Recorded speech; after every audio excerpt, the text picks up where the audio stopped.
Baik, bismillahirrahmanirrahim. Assalamualaikum warahmatullahi wabarakatuh. Saya Wildan Nisot Maulana, mahasiswa Magister Farmasi UII 2023, akan menjelaskan tentang terapi hormon dalam pengobatan kanker. Dalam hal ini saya akan menjelaskan dua kasus, yaitu di mana terapi hormon ini digunakan pada kanker payudara atau breast cancer dan pada kanker prostat. Oke, yang pertama ini introduction aja bagaimana terapi hormon ini memang sangat efektif karena memiliki efek toksik yang kecil atau memang minim dari bahaya efek sampingnya seperti itu. Nah, kanker prostat ini dan kanker payudara ini memang definisinya itu adalah menekan pertumbuhan hormonnya atau pembentukan hormonnya seperti itu. Oke. Nah, pengertian terapi hormon adalah prosedur medis yang digunakan untuk menghambat atau mengurangi kadar hormon tertentu dalam tubuh sebagai sarana untuk mengobati kanker. Jadi memang prosedur medis yang suatu sistem atau suatu zat aktif itu kita konsumsi untuk menekan atau mempengaruhi kadar hormon di dalam tubuh seperti itu. Jadi ini memang sering digunakan dalam pengobatan malignansi yang sensitif terhadap hormon, seperti kanker payudara dan kanker prostat, dengan menargetkan secara khusus hormon yang merangsang pertumbuhan tumor atau kanker tersebut.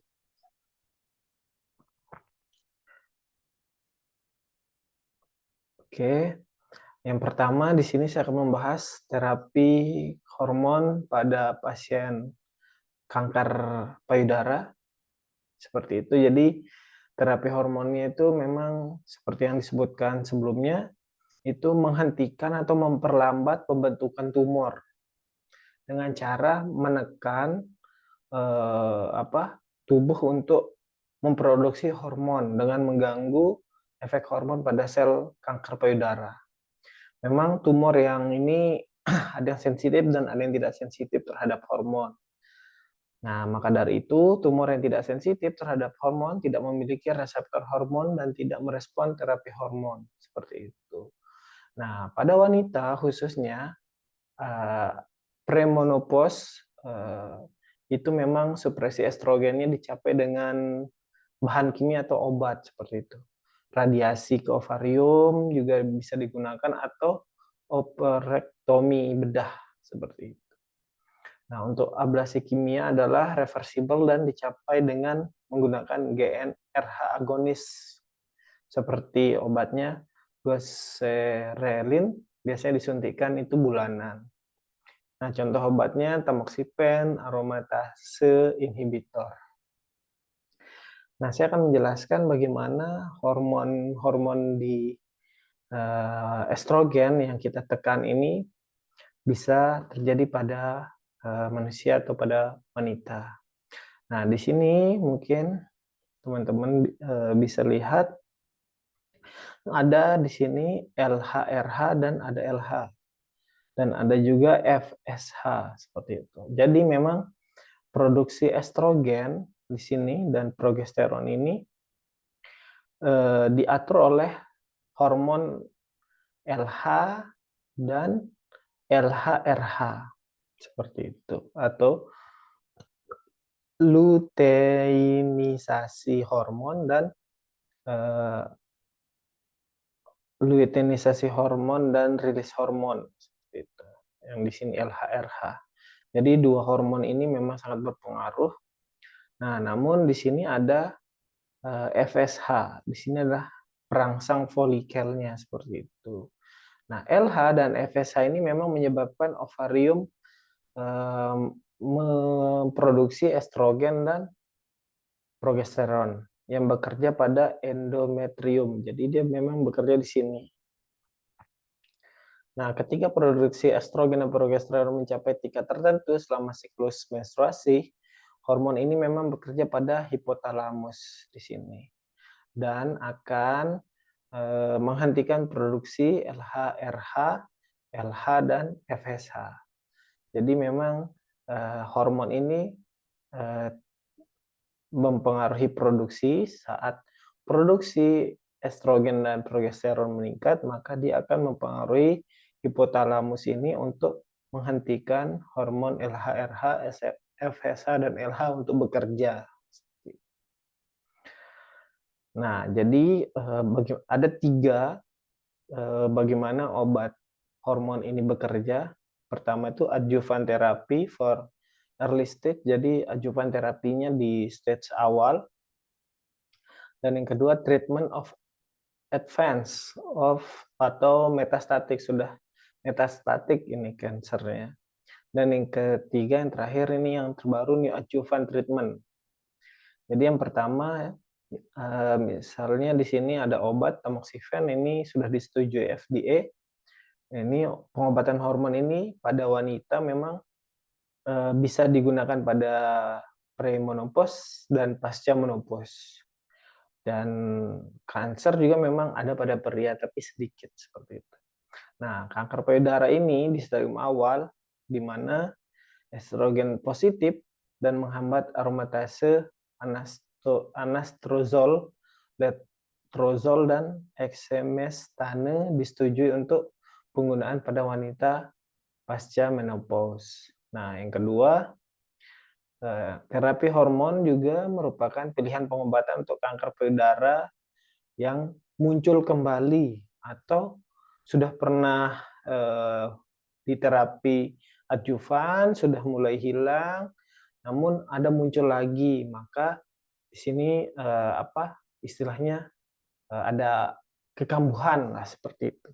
Nah, terus yang ketiga, neoadjuvan. Neoadjuvan ini adalah penggunaan terapi hormon untuk mengobati kanker payudara, itu hanya untuk mengurangi ukuran tumor sebelum pembedahan. Seperti itu. Nah, memang ini adalah khusus untuk terapi-terapi pasien-pasien khusus seperti itu.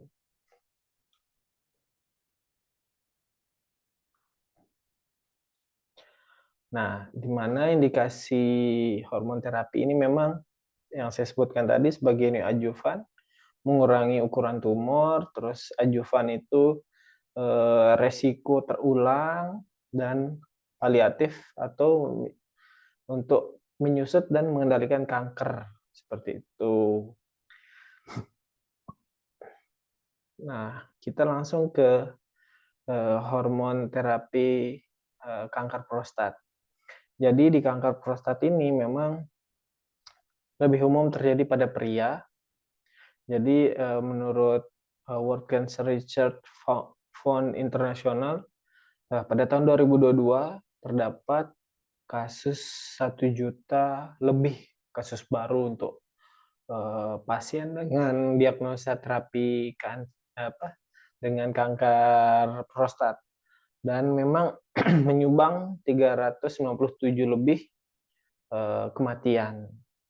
Nah, di sini juga disebutkan 70% kasus itu di umur 65 ke atas itu banyak yang menderita kanker prostat. Memang gaya hidup itu sangat mempengaruhi mempengaruhi resiko bagaimana kita bisa mengidap kanker prostat ini. Jadi memang kanker prostat ini kanker yang keempat yang paling besar di dunia, dan kedua secara umum di kalangan pria. Nah, pertumbuhan kanker prostat ini memang menunjukkan tren peningkatan dari tahun-tahun sebelumnya. Nah, ini di negara-negara tertentu memang dengan fasilitas kesehatan yang tidak memadai, ini cukup meningkat. Karena memang di terapi hormon ini sangat mempengaruhi bagaimana pengobatan awalnya seperti itu. Nah, terus di sini testosteron, di sini adalah hormon yang mempengaruhi. Testosteron adalah hormon yang sebagian besar dihasilkan oleh testis. Kanker prostat membutuhkan testosteron untuk tumbuh sehingga terapi hormon yang menghambat kerja testosteron digunakan untuk mengurangi resiko kanker prostat. Seperti itu. Nah, ada 3 jenis terapi hormon yang digunakan pada kanker prostat ini, yaitu terapi deprivasi androgen, anti-androgen, dan abirateron. Nah, ini memang untuk memperlambat pertumbuhan kanker prostat stadium lanjut. Nah, ini akan saya jelaskan bagaimana seperti yang wanita tadi, pada wanita. Nah, ini untuk kanker prostat memang tetap di sini mempengaruhi itu adalah LHRH. Jadi LHRH ini apa tadi? Luteinisasi hormon, luteinasi hormon, rilis hormon seperti itu. Dia akan merilis di pituitari seperti itu. Nah, nanti di sini akan mempengaruhi hipotalamus untuk merangsang pelepasan hormon LH. Nah, di LH ini bekerja pada sel-sel tertentu yang nanti akan mempengaruhi testis untuk menghasilkan testosteron. Nah, jadi memang di sini testosteron ini diatur oleh hormon LH ini, dan LHRH seperti itu. Nah, bagaimana obatnya bekerja? Memang ada istilahnya androgen deprivation therapy, di mana di sini juga ada 3 pengobatannya. Penghambatannya yaitu dengan pembedahan, itu akan dilakukan orkiektomi subkapsular, itu di mana memang pengangkatan testis itu seperti kebiri lah, seperti itu. Memang jadi sudah jelas karena di testisnya dibedah atau diangkat, sehingga mempengaruhi testosteron itu sampai 95%. Nah, memang jenisnya juga beragam, jadi yang intinya mengangkat jaringan di testis yang memproduksi androgen, jadi bukan seluruh testisnya, jadi seperti itu. Namun ini bersifat permanen. Nah, terus yang kedua ada LHRA. Nah, di sini luteinizing hormone, releasing hormone agonis. Dan yang ketiga ada yang antagonisnya. Nah, kalau yang agonis ini memang kadar hormon androgen dalam tubuh itu memang rendah, sehingga LHRH tadi akan mempengaruhi hipotalamus untuk mengeluarkan hormon LH seperti itu. Nah, LHRH yang untuk memproduksi hormon LH ini nanti akan terus dirangsang untuk pembentukan LH-nya, sehingga kelenjar pituitari tempat memproduksi LH tadi itu berhenti. Akibatnya testis tidak terstimulasi untuk memproduksi androgen. Jadi LHRH itu memang dia